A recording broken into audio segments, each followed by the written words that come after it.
But wait until you're 18. That's what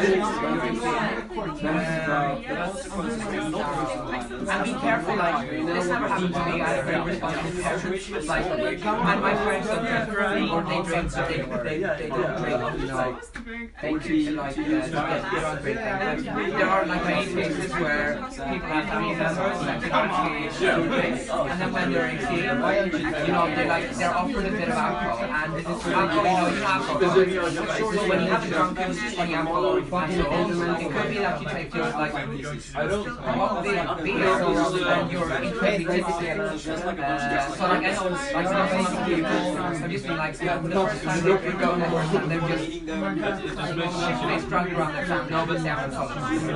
So yeah. It's like healthy.